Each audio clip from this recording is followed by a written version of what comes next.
dia satu bahasa cintanya. Kalau anak itu rewel, bahasa cintanya adalah bahasa sentuhan tubuh, ya dipeluk aja. Tapi kalau kita peluk terus kita jangan rewel, udah dipeluk nih, jangan rewel. Oh tenang aja, dipeluk aja, karena proses ada waktu. Ya tidak mungkin tiba-tiba begitu dipeluk langsung diam dia. Enggak, ada proses. Maka kunci utamanya memang di dalam menjalankan hubungan kedekatan emosional dengan anak, sabar. Ya, kan Allah telah memberikan ciri-ciri anak yang di situ diuji kesabaran kita. Ada yang luar biasa, wah, lompat sana mari. Terus kita rewel. Nah, jangan itu nanti jatuh. Emang dia ngerti? Nggak ngerti ya? Nggak ngerti. Jadi rewel kita nggak dipahami sama dia, rewelnya dia nggak kita pahami. Gue sama-sama nggak paham. Maka itu tadi kuncinya adalah kalau kita mengenal bahasa tubuh, bahasa cintanya, main di bahasa cintanya. Itu. Tapi ini harus kita bangun ini kita pupuk. Bukan cuma rasanya sudah dibayar nih, tak perlu ya, gue sudah sekalinya aja, besok-besok nggak lagi. Ya nggak begitu. Malah itu menjadi aktivitas kita keseharian. Ada nggak walaupun sudah SMK, tapi dia masih blender sama kita? Ada?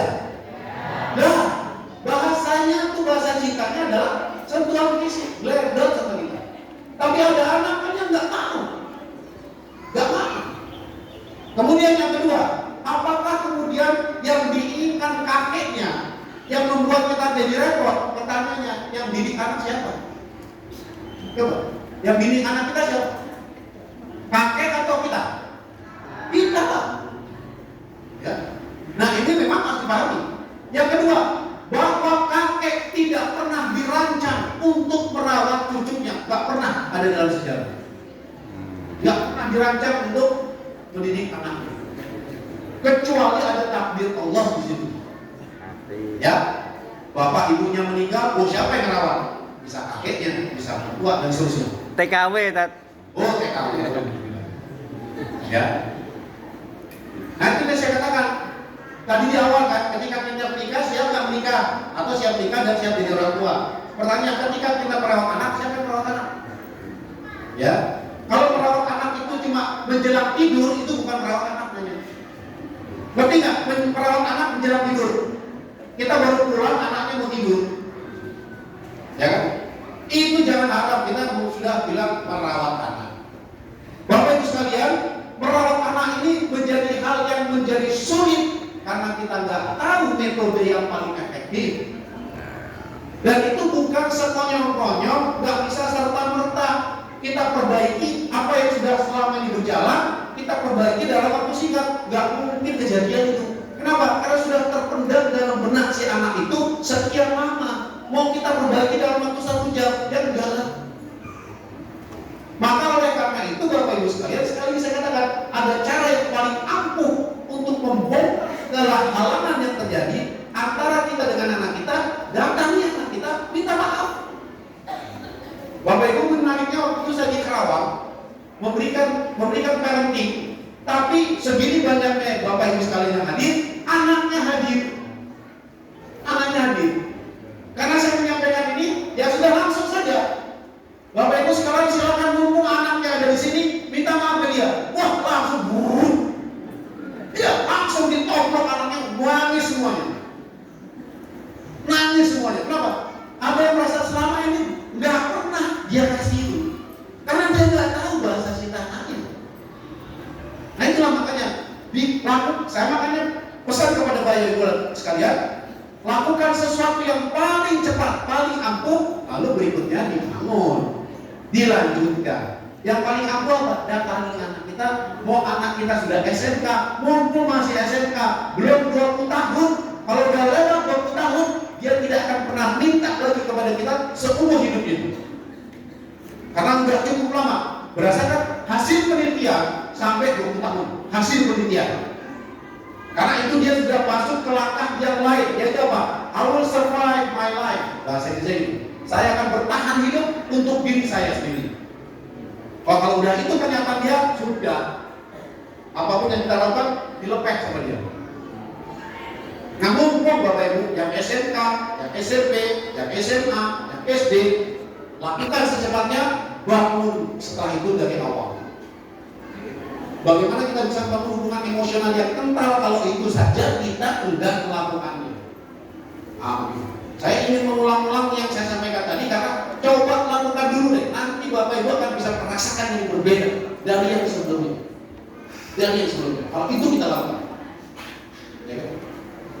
Di sini Bapak dan Ibu dari perwakilan murid Al-Islam di sini mungkin ada 1-2 mungkin ya, yang anaknya bersekolah di sini. Saya kebetulan dari Pondok Fisabilillah yang kebetulan perwakilan anaknya banyak Pak. Ya, mulai dari MI, SMP, SMK. Nah, yang saya mau tanyakan di sini banyak sekali keluhan-keluhan anak ataupun murid yang sekolah formal di sini yang kami terima Pak. Nah, tetapi yang dari pembahasan Bapak tadi kan kebanyakan mungkin dari orang tua ataupun ke anak. Ya. Nah, sama saja mungkin kalau di pondok ini perwakilannya istilahnya saya sebagai pengganti orang tua dan teman-teman asatidz yang lain. Nah, bagaimana kalau misalnya guru? Nah, insya Allah mudah-mudahan guru di Al-Islam ini baik semua Pak. Nah, kalau misalkan ini semisalnya terjadi ada namanya diskriminasi atau apa, mungkin tidak suka atas nama titel pondoknya atau apa. Nah, kita sebagai istilahnya pengganti orang tua di sini, bagaimana komunikasi yang enak Pak? Yang kita lakukan antara anak agar istilahnya diskriminasi yang dilakukan di sekolah atau pada Pak itu tidak terjadi pada anak. Terima kasih Pak sekian. Maaf Pak, diskriminasi yang Bapak maksud apa ya?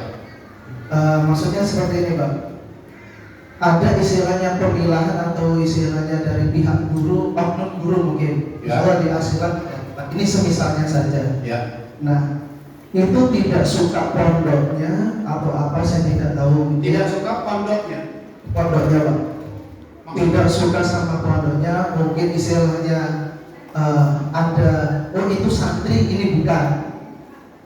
Pak maksud saya Pak. Ya. Nah, kalau mungkin bapak atau ibu yang lain seperti yang ada di sini mungkin istilahnya pribadi gitu Pak, tidak pondok. Sedangkan yang dari istilahnya yang saya asuh di sini kan banyak yang dari jauh, ada yang dari Jakarta Pak, Medan, Lampung dan sebagainya. Nah, itu apa komunikasi yang harus kita lakukan karena selama saya di sini banyak keluhan-keluhan istilahnya dari anak-anak seperti itu. Bedakan seperti itu Pak gampangnya. Ya. Sekian gitu aja. Baik, terima kasih Pak. Ini kalau saya tangkap pertanyaannya, tadi ada diskriminasi. Kalau menurut saya sih bukan diskriminasi, tapi bahasa lainnya dikotomi. Dikotomi lahir dari sebuah paradigma cara berpikir orang tua antara sekolah umum dengan sekolah pesantren.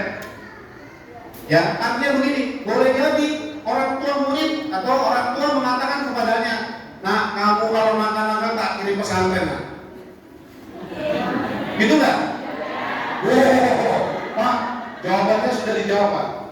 Ya loh, kemungkinan besar orang tua ngomong, nah kalau kamu nakal-nakal tak kirim pesantren orang.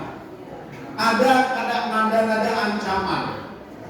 Lalu di mata anak apa yang dia tangkap tentang dikirim pesantren itu? Yang ditangkap sama anak apa? Hukuman. Seolah-olah masuk pesantren adalah hukuman. Pertanyaannya, siapa yang menciptakan dikotomi itu? Siapa yang menciptakan persepsi itu? Orang tua. Berarti komunikasi antara pesantren dengan orang tua harus lebih sering lagi. Pesantren itu kayak apa? Tapi menurut saya itu kok kayaknya zaman dulu. Apa sekarang masih ada? Saya dulu waktu lulus SMP, SMA-nya saya itu sudah siap-siap mau berangkat ke Gontor. Udah berangkat, ada 10 orang saya, satu angkatan saya mau ke Gontor itu. Waktu lulus SMP, udah siap-siap mau berangkat. Tapi karena ibu saya yang kurang setuju. Karena apa? Nanti di pesan ngomong, wah berarti ibu saya punya persepsi kayak gitu. pesantren. Ya, nah, tapi saya anggap itu dulu pesantren digambarkan tentang sesuatu yang menakutkan sehingga anak itu nggak jadi nakal. Kalau sekarang kok saya lihat, kemarin saya baru misi guru-guru, ya, training guru-guru pesantren di Ar-Rahmah bin Batu, punyanya Hidayatullah. Ya, itu muridnya, siswanya, khusus putri ya, asrama putri ada 4 kampus. Kampus putrinya 3.000 orang. Kampus putrinya 3.000 orang. Artinya apa? Maksud saya sekarang sebenarnya nggak ada itu. Kesan bahwa orang tua memimpin anaknya ke pesantren karena dihukum anaknya. Jadi mungkin kalau menurut saya ini bukan perkara yang terlalu serius. Hanya tinggal memang tuntutan kepada para pesantren, pengelola pesantren, tingkatkan kualitas pesantrennya. Ya, kenapa? Sudah hal yang biasa kalau anak-anak mondok itu anaknya temannya istri saya begitu. Waktu sebelum masuk pondok, yang perempuan putri ya, itu anaknya wangi rapi. Begitu masuk pondok, kutuan. Ya kan? Dan itu menjadi persepsi negatif. Lalu kemarin waktu saya tanya itu ke Batu, saya tanya ke kepala sekolahnya, Bu, ini santri-santrinya di sini ada nggak yang kutuan? Mereka bilang nggak ada.